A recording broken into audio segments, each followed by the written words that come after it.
AP రాజధాని అమరావతిలో ఆధ్యాత్మిక శోభ నెలకొంది. వెంకటపాలెంలో సీఎం చంద్రబాబు పర్యటించారు. శ్రీ వెంకటేశ్వర స్వామి ఆలయ అభివృద్ధికి పనులకు భూమి పూజ చేశారు. తనకు వెంకటేశ్వర స్వామి ప్రాణభిక్ష పెట్టారని చంద్రబాబు అన్నారు. 260 కోట్లతో 2 దశల ఆలయ అభివృద్ధి పనులు జరుగుతాయని సీఎం తెలిపారు. ఆలయ విస్తరణ పనులకు శంకుస్థాపన చేశారు. వెంకటేశ్వరుడి సన్నిధిని ఎప్పటికీ అపవిత్రం చేయనివ్వనని ఈ సందర్భంగా సీఎం చంద్రబాబు అన్నారు.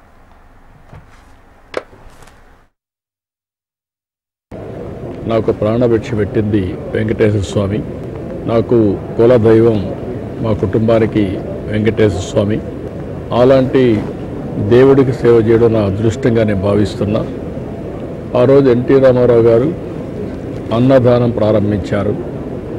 ఈరోజు అన్ని టెంపుల్స్లో కూడా అన్నదానం సరఫరా చేసే పరిస్థితికి వచ్చింది. ఇంకొక పక్క నేను వచ్చిన తర్వాత 3 కార్యక్రమాలని ప్రారంభించాను. 1 ప్రాణదానం, 2 శ్రీవారి సేవకులు, 3 దేవాలయాల నిర్మాణం. ఈ 4 కూడా నిరంతరం జరగాలనేది నా ఆలోచన. వెంకటేశ్వర స్వామి ఎక్కడుంటే ప్రజలు ఆయన ఒక్కసారి పూజ చేసి ఏ పని సంకల్పం చేసినా జయప్రదం అవుతుంది. ఒక వెల్తీ, హెల్తీ, హ్యాపీ సొసైటీ కోసం మనందరం పనిచేయాల్సిన అవసరం ఉంది. అలాంటి సందర్భంలో ఇక్కడ వెంకటేశ్వర స్వామి దేవాలయాన్ని కృష్ణానది ఒడ్డున ఒక పవిత్రమైనటువంటి దేవాలయం తొందరలో రాబోతుంది. 2.5 సంవత్సరాలు వస్తుంది. చాలామంది భక్తులు ముందుకు వస్తున్నారు. మేము కూడా డొనేట్ చేస్తామని, మేము కూడా కన్స్ట్రక్ట్ చేస్తామని.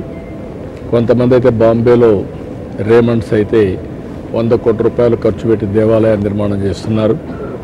ఇటీవల ఒక భక్తుడు వచ్చి నా దగ్గరికి వచ్చి 122 కేజీల గోల్డ్ని దేవునికి ఇచ్చే పరిస్థితికి వచ్చారు. అతనికి వ్యాపారంలో ఆదాయం వచ్చింది. వెంకటేశ్వర స్వామి భక్తుడు, ఆయన వల్ల ఆయనకి సంకల్పించింది కాబట్టి తిరిగి వెంకటేశ్వర స్వామికి ఇవ్వాలనే ఉద్దేశంతో 122 కేజీలంటే 150 కోట్లు విలువ వెంకటేశ్వర స్వామికి ఇచ్చే పరిస్థితికి వచ్చారు.